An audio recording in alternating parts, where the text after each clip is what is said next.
village qui vient pour la séduire.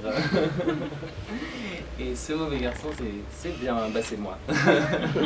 Et en fait, c'est assez fou parce qu'on a pensé à ce poème lorsque Katia m'a proposé la valse de Ravel, qui est une valse à la recherche de l'inaccessible. C'est pas facile de comprendre cette valse, mais avec ma chorégraphe Salomé, on a commencé à réfléchir à cette valse, on a fait pas mal de recherches, on a découvert qu'un très grand metteur en scène, le directeur du ballet russe au début du XXe siècle, avait demandé à Ravel d'écrire cette pièce, et Diaghilev avait simplement dit mais c'est pas une pièce qu'on peut danser. Et avec Salomé, on s'est rendu compte que c'est pas dansable, mais c'est patinable. Et du coup, on va montrer à Diaghilev qu'on peut faire quelque chose de cette magnifique valse de Ravel. Et voilà, donc il y a cette partie très intense et ce magnifique poème avec tous les artistes, donc ils vont être présents dans cette histoire. Et à côté de ça, on aura le concept d'Ice Legends qui est de faire revivre des numéros qui ont marqué le patinage, mais qui ont surtout changé la vie des artistes que nous avons à Ice Legends. Je pense en particulier à mon ami Brian Joubert qui a patiné sur James Bond avec ce programme. Il m'a battu plusieurs fois et aujourd'hui il n'y a plus cette rivalité entre nous. Aujourd'hui c'est de l'amitié et ce moment de partage sur la glace est très important pour moi. Donc lui patinera sur James Bond, Carolina patinera le Boléro de Ravel avec lequel elle a gagné une médaille aux Jeux Olympiques à Sochi. Il y aura également, c'est assez exceptionnel parce que Tatiana Volosoja et Maxime Trankov ont gagné les Jeux Olympiques à Sochi et depuis Sochi, ils n'ont plus jamais fait le programme sur la valse de Khachaturian. Ils ont refusé partout où ils se sont produits, ils ont refusé de patiner cette valse. Et ici à Genève, vous aurez la chance de voir pour la première fois après les Jeux Olympiques ce programme de Tatiana et Maxime qui est juste incroyable.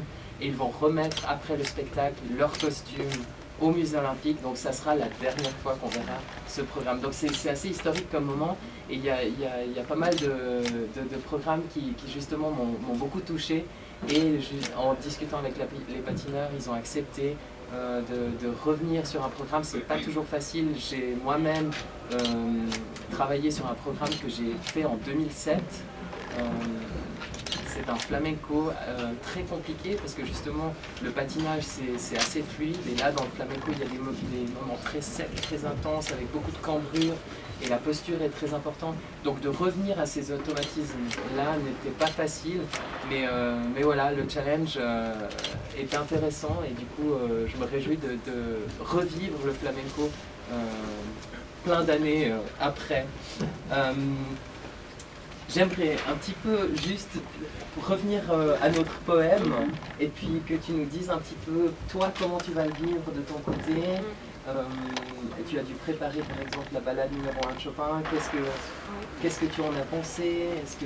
Il y a certains projets qu'on a d'abord le concept à la tête et après on cherche les artistes ou les gens avec qui on peut faire. Et des fois ça peut donner un succès et des fois ça ne marche pas.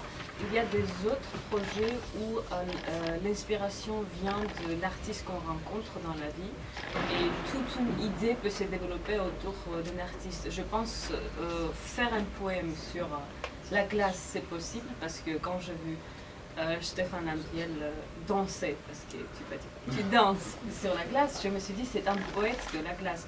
Donc pour moi, c'était tout de suite réalisable des choses qu'on ne pouvait pas imaginer avant dans ces sports, parce que c'est un sport. Donc artistiquement, pour moi, ça a ouvert toutes les portes et l'idée de faire un petit théâtre comme un poème sur la glace avec la musique et en plus avec la musique classique qui n'est pas rythmée, donc ça change le rythme tout le temps. C'est très difficile pour le patineur de faire ça parce que ce n'est pas quel basic rythme qu'on reste dans le rythme et on danse dans ce rythme, ça change tout le temps. En plus moi je joue toujours différemment parce que je suis très Pour moi on n'a qu'un show, alors tu pourras jouer qu'une fois différemment. Voilà, oui mais vous avez répété avec l'enregistrement, moi chaque fois quand je joue je suis très spontanée, c'est comme l'improvisation pour moi, donc il y a toujours différents, l'atmosphère, différentes spontanéités, ne vous inquiétez pas. Mais je veux dire, c'est vraiment difficile, mais ça montre aussi que ces gens-là, c'est des artistes qui, avec mon souffle, on va collaborer nos souffles, parce que mon souffle, ça s'exprime dans la sonorité, eux, ça c'est dans ces mouvements. Donc c'est faisable parce que c'est des artistes. Donc c'est très difficile, je suis d'accord, mais c'est un grand challenge. Et je pense dans la musique, il y a le silence, et dans ce silence, il y a la sonorité qui se naît. Dans ces cas, c'est l'espace, et dans cet espace, il y aura les moments qui vont se naître. Et j'en suis sûre que ça va donner un résultat magnifique parce que je travaille avec des artistes.